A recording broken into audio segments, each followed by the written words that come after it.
Hello everybody, this is Don Carswell. I'm here with Coach Jimmy Fields for this week's edition of the Trinity Coaches Football Show. Coming off a big playoff win on Friday night up at Loganville, 36-22 over the Loganville Christian Lions. First win ever at the AAA level for Trinity in the playoffs. Congratulations on the win, Coach. Big win for our football team, our program, our school, and our community. Very exciting.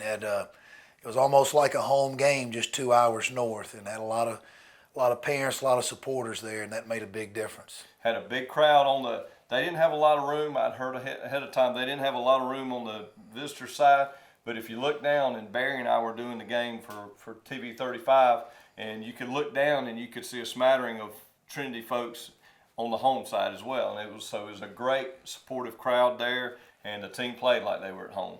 They did. They were, playoff. You always wonder, being on a big stage, the state playoffs, but our young football team really played well, really came ready for the challenge, and had to come, as we're going to see and talk about, really had to come over some adversity. Really, it was a dominant performance. We made a couple mistakes that made it a close game at the half, but Loganville was never really able to stop our offense. Probably the best offensive performance that Trinity's had in years.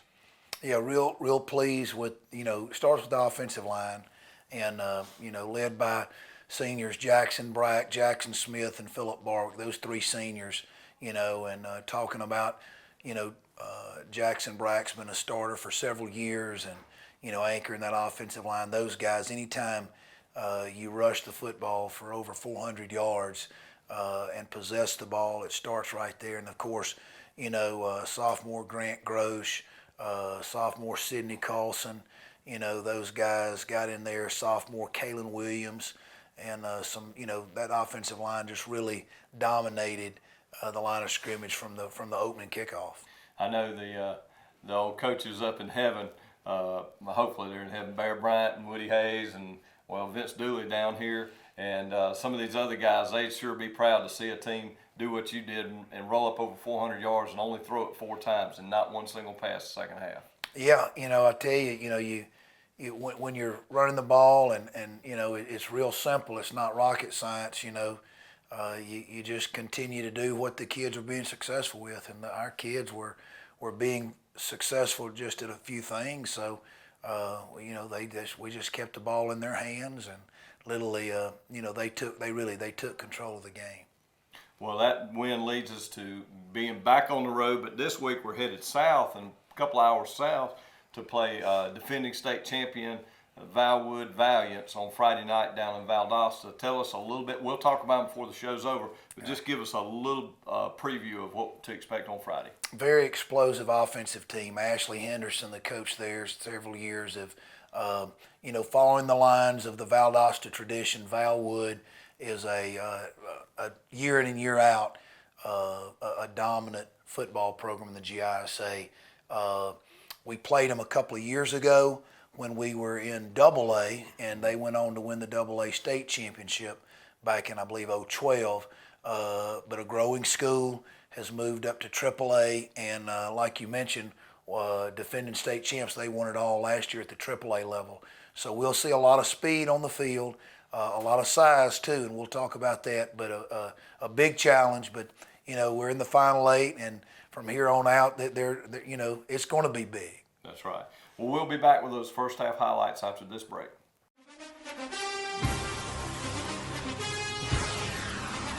It's time to tackle our great savings on all of our hardwood flooring. We've got a great lineup of laminates, ceramics, and carpet. So roll into Bailey's Custom Flooring. Don't forget, we also have vinyl and carpet in stock.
Coach, that first half on Friday night, we came out and we sort of had a mindset from play one. Tell us about that first half. Now for several weeks, there's been some consistency, both offense, defense, and the kicking game. And Friday night in Loganville, first round of the GISA state playoffs were no different.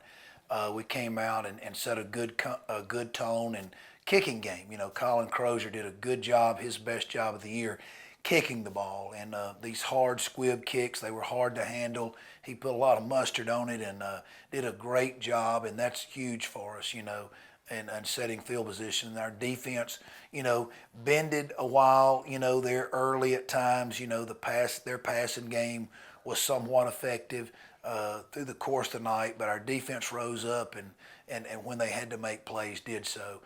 Like we said earlier, our offensive line really established a presence there early and often, and was able to get off to a good start, a 7-0 lead there in the first quarter, then building on that to a 14-0 lead before we ran in and kind of created some of our own adversity. Well, as we're watching these highlights, tell us about some of the stalwarts from the first half. Well, Griffin Hill, I know he was TV 35's Defensive Player of the Game and well-deserving. He's also our Defensive Player of the Game. Got pressure, and showed up around the football, just has a knack for the football. Griffin, again, building on he's been successful now for several weeks in a row, creating pressure. It was great to have Matt Coleman back there. He's kind of the quarterback of that defense, doing a great job. Again, our secondary, was tested, made some errors, but overall was able to hold up and do a good job. But defensively, we had outstanding play by several guys. Mentioned Griffin Hill, Matt Coleman. Those defensive linemen, sometimes guys, maybe their stats, but Sidney Carlson, Kalen Williams, Jackson Brack, maybe they don't get the stats, but they're creating a new line of scrimmage for our perimeter people, whether it be Ken Taylor and Chase Autry and Garrett Dixon and Griffin Hill and those guys to come in and make tackles. So real proud of the defense, the way they set the tone. Well, I know Barry and I were talking before the year, and we were talking about, well, you started off the year, you felt pretty good. You had an experienced fullback, young guy Blake Purvis, and then you had David Skeeters, who looked like he was going to be a good 1-2 option with him, and then Matt Coleman was doing a good job. And lo and behold, we're in the first round of the playoffs, run for 400 yards, and those three guys, I know Matt had one carry at the end of the game, but really those three guys aren't even a factor. Tell us about your rotation at fullback. Well, it's now for the second year in a row. We ran into this last year with some injuries, moving Tyler Fennell. And Coach Thinkbell, our offensive line coach, gets nervous each year where we steal one of his better offensive linemen. And we had to do it this year, getting Chase Autry. And this is I believe, his third complete game playing fullback. And he's doing a great job for a high school kid, playing a new position, learning each week. I think anyone who's ever watched him play either football or baseball knows his determination and the kind of dedication Chase has. But he's done a phenomenal job running the football, running with a lot of authority. We see guys on film, they take a different angle trying to tackle him. You see 200 plus pounds, a number 34 coming at you, you want to turn sideways. And then William Gay, we just stuck William Gay in there a couple of weeks ago. Felt like, what if something happened to Chase? More of a backup role. But like you said, what a combination, a big bruiser there in Chase. And then, William also runs with authority. Don't let his size fool you. He runs with a lot of authority, a lot of burst and explosion in the hole, and really gives us a real package there at the fullback in our offense. And your wingbacks as well, as you're seeing in these highlights, folks, your wingbacks, something I remember from maybe the first game, the Thomas Jefferson game, you having a little discussion with one of your wingbacks on that jet sweep or rocket sweep, stringing it out and coming all the way to the sideline, and I believe your terminology was cut it up, run north-south. And I don't think you had a better example of that by multiple people than Friday night with Jake and with Gabe and with William. Yeah, not just one guy, But, offensively, Whit did a good job running the football from the quarterback position. Our slot backs, Gabe Meadows, Jake Walker, continue to do a great job. And, we're not even two-dimensional. You got 4 or 5 guys, including the quarterback, that are run threats. They're doing their job. The offensive line, even the perimeter blocking by our receivers, Jack Ferris and those guys, it was real complete. When you can, when you can run the football, you've got a chance. It doesn't matter if it's Friday, Saturday, or Sunday. The game hadn't changed. There always seems to be a tide-turning moment in a game, and we had one, and it was worrisome being on the road, and you're down there at the 5-yard line, and next thing you know, you're seeing the backside of number 82 going 95 yards the other way. Between that and then they had the field goal right at the end of the first half. I know you had the guys had to be a little bit shaky at halftime. What'd y'all talk about? Well, we sensed this. Our coaching staff sensed we were frustrated. We were frustrated for our kids. Like you mentioned earlier, it seemed that we were playing well.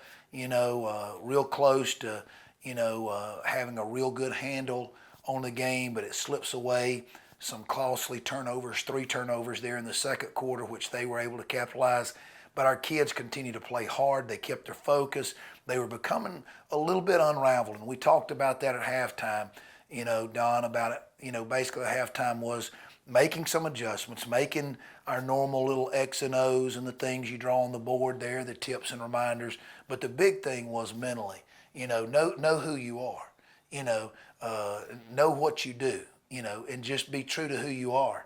Don't panic. Don't, keep your composure. And certainly, come playoff time, those teams, those players that can, keep their composure, because adversity is going to come. Sure. I mean, playoffs, there's going to be some teams make some plays and some things happen, and how you handle adversity. I thought our kids handled adversity, even though we were down 15-14, had a couple of big plays. Gabe Meadows made a big play when they went for 2. On a key 2-point conversion. Obviously we're disappointed they had just scored, on a big play, but Gabe came up and made a big stop. Freshman David Coleman comes up, his cousin Matt tips the ball to him, had the batted pass, and David comes up with a big interception and turnover for us there right before the half toward the end of the second quarter. So, we were playing hard, we kept our focus, we just needed to tighten up the reins and keep our focus and just be true to who we are. Well, we ended up that first half, the only place we trailed was on the scoreboard, and we had dominated time of possession, we had dominated yardage, and I know you had to feel good about that. So we'll come back in a moment and look at the second half highlights. Dr. Price and Dr. Peters at Dublin Orthopedic and Rehabilitation have been a part of our community for many years and very proud to support high school football. We are proud of our children and their commitment. We share that same commitment when it comes to our patients. You'll always be a winner at Dublin Orthopedic. No referral ever needed. Just call us today at 272-3022. Whether it's a sports injury, carpal tunnel, stress fracture, ankle sprain, or any other injury, don't waste your time or money going to the ER, urgent care, or hospital. Come straight to the specialist, Dr. Price and Dr. Peters at Dublin Orthopedic and Rehabilitation, 2406 Bellevue Road in Dublin. Well, the second half started with us getting the ball, and they had a strong-legged kicker. We didn't have to worry much about returns, but we started on our 20. And tell us about that drive. 15 plays, 2 tight end. You have several plays coming out of halftime that you're considering, but really it was just one play. It was our fullback belly and then the keep off of it that took us down the field. Execution, offensive line, blocking down with our tight end and tackle, our guards pulling, again, Philip Barwick Sr. and sophomore Grant Gross did a good job, along with, the anchor of our offensive line, Jackson Brack. Those tackles, I want to mention them, Jackson Smith and sophomore Kalen Williams. Our tight end, we were using a 2 tight end set, so not only Sidney Carlson, but also Jack Ferris. And William Gay, when he wasn't at fullback, was playing some tight end. So those guys did a phenomenal job of executing just a very simple base play. that we've been running now for a couple of years now here at Trinity, and just executing right down the field. You know, it was a physical. That's who our kids, you know, they know their identity and just stay true who you are. The old axiom is run the fullback until they stop the fullback was very true on that drive. You also found another little set that was really working, and that was when you put the twins out and you ran that keeper with Witt. They never figured it out the whole night, and that ended up being a very productive play for you. Yeah, he did a good job of, you know, executing that, you know, riding the fullback in there. And again, it's similar to our veer package, the veer wing, the wing bone. Just, you know, run the football, establish, try to get angles, blocking angles on the defense. And again, you can draw it all up. You can go to clinics. You can study it. Your kids can learn playbooks. But as you and I know, Don, you got to line up. You got to come off the football, right, and you got to execute. And I know our coaches, our fans and parents, the whole Trinity community family was so proud of our kids, the way they came out and really, you know, imposed their will, you know, on a good football team there at Loganville. Well, I know it's the situation when you got a team as explosive as they were, and if it was a track meet, we'd have been in trouble because they had speed all over the place. But when you come out in that first drive, we looked up, and when we scored that touchdown, there were 6.5 minutes left, which meant we had ate up 5.5 minutes. It frustrates an offense, an explosive offense like that. And then your defense came up, and they came out there to play, even though they've been sitting. Well, some of them have been sitting. A lot of them have been playing on offense. Yep. So tell us about that first drive for Loganville. I mean, 3 plays and punt. You know, no better way you could draw it up. Come out the opening drive, have a long, sustaining drive that results in a touchdown in the red zone. Also, you know, going for 2. You know, because of their 2 scores, we found ourselves at 15-14. So when we score, you know, when you're running the ball that well, do you kick the extra point, you're up by 6, or you go ahead and go for 2 and go ahead and you know, get up by 7. So it was no doubt the way the kids were playing. They called that. So they go for 2, they get it, and then our defense comes right back, continues to set the tone, you know, by 3 plays and out, playing very physical. You know, their quarterback, you know, I got to mention our folks who were there saw it, a big 6'4", 6'5" kid. We had some trouble at times getting pressure on him. He was taking the quick drops and being able to release the football very quickly. And so they were getting some throws downfield.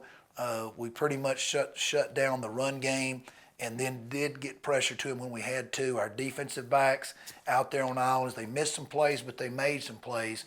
And then it allowed us to get the football right back and to keep the football for the remainder of the third quarter. So they had it for 3 plays during the third quarter, and that was big. It was a dominant third quarter, and probably as dominant as we've had all year. And it was really when the game was in balance. When you started that third quarter, you're down, but we felt good because of what we've been able to accomplish offensively the first half. But to go out, I know you could not have drawn it up better to score twice and use up basically 12 minutes of clock as well. Yeah, you know, time of possession's everything. You know, I didn't realize, you know, you start looking at stats, we had 70 offensive plays. And, you know, that's good, but more importantly than the 70 offensive plays is that huge time of possession. Right. You and I have talked about before, to where whether you run 45 plays, 40 plays, or 70 plays, you want those playmakers on offense for your opposition standing on the sideline or playing defense in this case.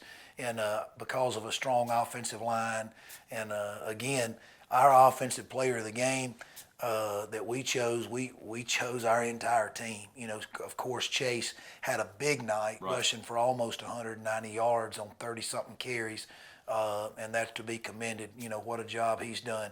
But you know, the entire offense. It was an effort from everyone. So we went to the fourth quarter, closing in on another score, and with a good lead.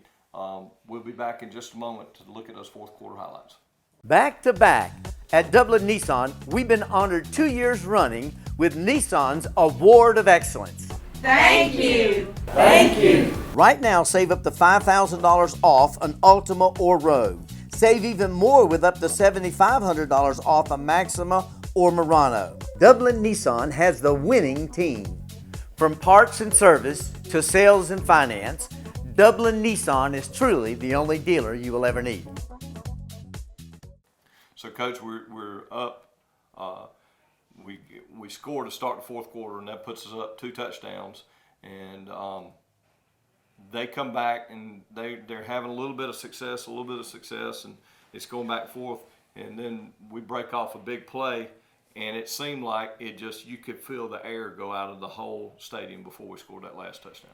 Yeah, I thought we had a little adversity there in the fourth quarter. Sometimes there'll be some calls. We got some calls go against us, but that's part of football. That's part of life. And as frustrated as maybe myself and the other coaches were, our kids weren't frustrated. They did exactly what they set their mind to do coming out of halftime. Just remember who they are and stay true to who they are, and just do what they do. They continue to do that, and we got it to a 3-score game. It was tough. Again, there was some adversity. There was some calls that extended their drives a couple of times. There was some a tough call that went against us on what was ruled a fumble, and but we overcame. We kept our kids kept their focus, stretched it to a 3-touchdown lead. And again, our offense just, it was a matter of, they weren't going to be able to stop our offensive line surge, and we were just able to run the clock out. Well, once again, it was a great win for the Crusader Nation, and it puts us into round 2, the Elite 8. We're down to 8 teams. If we'd started the year, I know your goal is to win the championship, but I think you'd be, with this young team, we're still an awful young team, and if someone told you, well, you're going to lose about 10 starters, and those 10 starters really are about 13 or 14 positions on the field, but you're going to be in the Elite 8. You took that, wouldn't you? We're excited. Our kids, their goal each year here at Trinity is November 18th, the state championship game. It's no different this year. And, there's been injuries and there's been some adversity, but so proud of our young men, the way they've grown and matured through the year. They continue to do it each week. And very proud, of what they've accomplished thus far. But, they're still hungry. They're not done. I believe that, and looking forward to a big week of preparation against a big challenge in Valwood. A lot of people say, what do Valwood defending state champs? Sure. We're going to concentrate a little bit about, their formations and what they do and what we have to do to stop. But our kids, we're just going to continue to emphasize we need to stay true to who we are at Trinity Christian. Our Crusaders being a very physical football team, executing, playing together as a team, very unselfish. One week it might be this kid getting the stats and getting player of the game. The next week it's somebody else. Right. Very unselfish play from these 38 kids. Even the kids who are hurt, are out there, whether it be being ball boy or doing whatever they have to do at practice to help. And it's a total team effort and couldn't be prouder. Well, I know one nice thing is by extending the season like we've had, you've been able to get some guys back. I know it was good having, as you mentioned, Matt and Grant Gross back. Are we expecting anyone else to be back this week? Possibly Will Clardy. He's coming off a pretty tough shoulder injury from a couple of weeks ago, so not sure. I tell you, Matt, we were unsure of last week. But we didn't really know right up until game time. And he went out there actually that first series, and, we were watching him close, and then you just kind of forget about him because he plays. Right. And very proud of him, not just him. We've had several kids play through some pain, and nothing more you could ask for. The lessons they're learning each Friday night, overcoming whether it be injuries, different type of adversity, is going to carry them far beyond the football field. Just real proud of our Crusaders. Well, I know I had someone out in the community say, well, what's going to happen Friday night? Valwood's this, Valwood's that. And I told them this. I said, if you watch this team play the last 6 weeks, it doesn't matter who we match up against. We're in every game. The way we play, the passion that they play with, what you've been preaching, but the passion that we played with, we've eliminated giving up a lot of those big plays, and we've learned to make big plays on offense. That's one of the biggest differences. We had a lot of big plays the other night, and with those things in mind, we look forward to the game Friday night, and it's going to be the game of the week once again on TV 35. So listen out for that. In Valdosta at 7:30 on Friday night, we're hoping the Crusader Nation travels again, and we'll see you next week for the Coaches Show. Thanks.